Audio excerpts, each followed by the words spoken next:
Het is 'n absolute voorreg om vanmiddag uitgenooi te wees om hier voor julle te staan en so 'n bietjie te gesels oor my veld. Ek gaan nou nie sê wat Skalk in die begin my voorgestel het, so ek dink ons het darmal 'n stappie verby daai. Wat die RWS en die RMS betref, wil ek net sê die BKB Farmers Groep staan nog baie sterk. Ons staan so 1400 kliënte wat deel is van die RMS en die RMS en die twee gekombineerd saam. Wat betref die derde party audits wat gedoen is sover vir die afgelope 7 jaar, kan ek vir julle die waarborg gee dat BKB se Farmers Groep baie sterk staan. Ons is op 'n medium risikovlak, omdat ons so groot is. Ons is nie op 'n hoë risikovlak nie. En dit is alles te danke aan elkeen se samewerking wat hier binnekant sit, wat deel is van RWS en RMS. En dit maak my trots. Ek staan man alleen na onder as daar moeilikheid kom. En dan druk ek maar die knoppies op Corneille en ons ander veldmanne en hulle raak sommer gestres as ek die dag die telefoon op die knoppie druk en ek is in die lyn aan die ander kant. Maar die positiewe kant is, jy weet, als het nog so ver goed gehardloop en mooi gehardloop en ek het geen pyne gehad met die RWS of met enige kliëntie.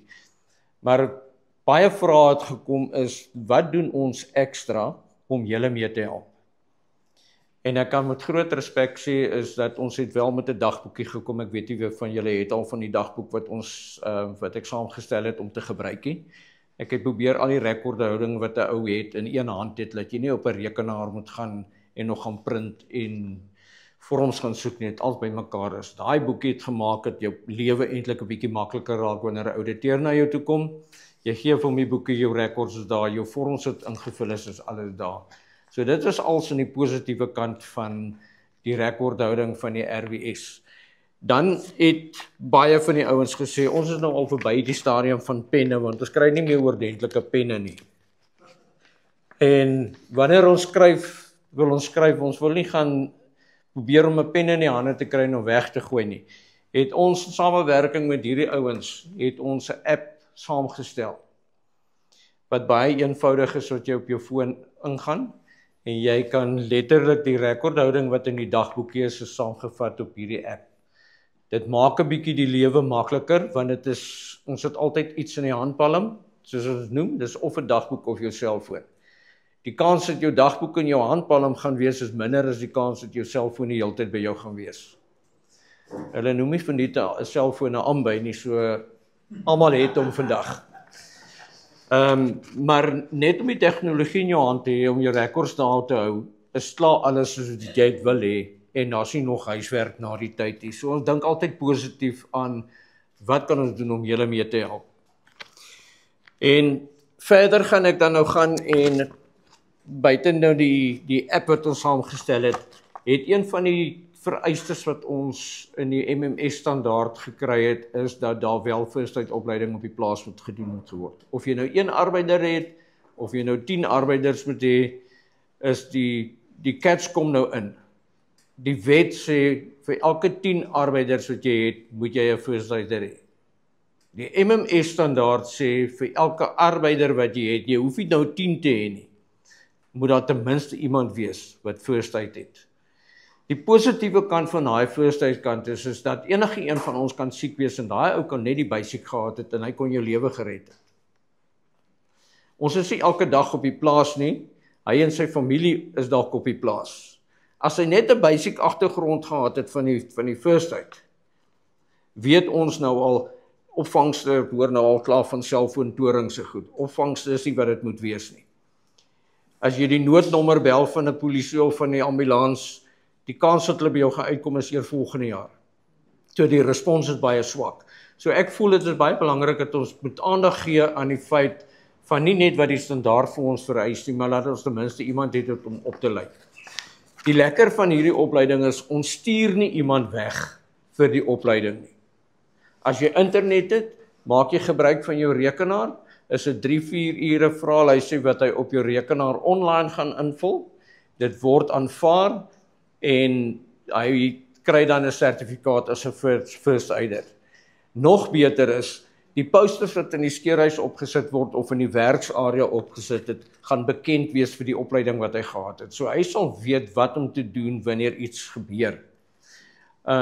Hierdie kursus is goedgekeur, hy is saamgestel, ek het 'n dokter gekry, Dr. Lewin, wat bereid was om dit vir ons vir BKB te doen, om die kursus saam te stel. So die kursus gaan jou so R350 kos per persoon wat opgedaai. Jy doen die betaling online en alles, hulle doen die kursus en dit is alles vir jou help. Ek het nou hierdie ding het ek saamgestel, ek los hom hier by julle. Skalk. Is baie inligting hierin wat julle eintlik nou onder mekaar hier gaan versprei en dit help ek kom hier met 30 van die goeders en ek het hulle geprint en op die einde van die dag besef nie ouens die belangrikheid van dit nie. Dan het ons verder gegaan en ons sit nou op die 3de jaar wat ons nou al betrokke is by die Material Matter Standard. Nou die Material Matter Standard is net 'n standaard wat die RWS, die RMS, alpaka, vere en leer saamgevat het en een standaard geskep het. Wat wel gaan gebeur is, ons gaan in 2027, wanneer hy nou fisies klaar geïmplementeer is, die MMS standaard, so ons het daarom nog tyd, gaan ons nie meer praat van 'n RMS of 'n RWS standaard nie. Ons gaan praat van 'n Material Matters Malware en Materials Matter Wool. So ons het hard beklei om dit net so te kry, want ons wil onderskeid hê van MMS, want ons is nie MS nie, ons is wol en ons is bokkar. So ons het daarom iets reg gekry met die beklei. Die lekker was daai mooi stensel wat die ouens gehad het. Daar's niks lekkerder om te sien as daai bale of die sakke ingekom het en die bokkar stensel met RMS of RWS is daarin nie. Dit beklemtoon net weer die trots wat elkeen van julle het wat hier binnekant sit. Ek het net een gedeelte uitgehaal uit die MMS standaard wat vir my belangrik is. En dit is die ene wat vir almal gryshare gaan gee, maar ek glo as julle deur dit sal gaan skalk, is daar 'n groot gedeelte van dit is wat ons al reeds klaar doen op die plase. Al die rekords wat ons het, ons gaan net so bietjie kleiner verfyn en die grootste gedeelte kom maar eintlik by die arbeidgedeelte wat gaan inkom. Wetgewing ongelukkig dryf ons daarna toe, dat 'n mens daarna moet begin kyk. Dit was vir my baie scary dat ons audits gedoen het en boere het nog nie kontrakte gehad nie.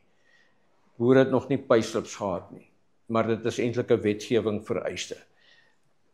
Die MMS standaard gaan net baie strenger raak teen dit, want die derde party auditeur gaan letterlik vir jou hierdie tipe van goed vra en jy moet dit vir hom kan gee.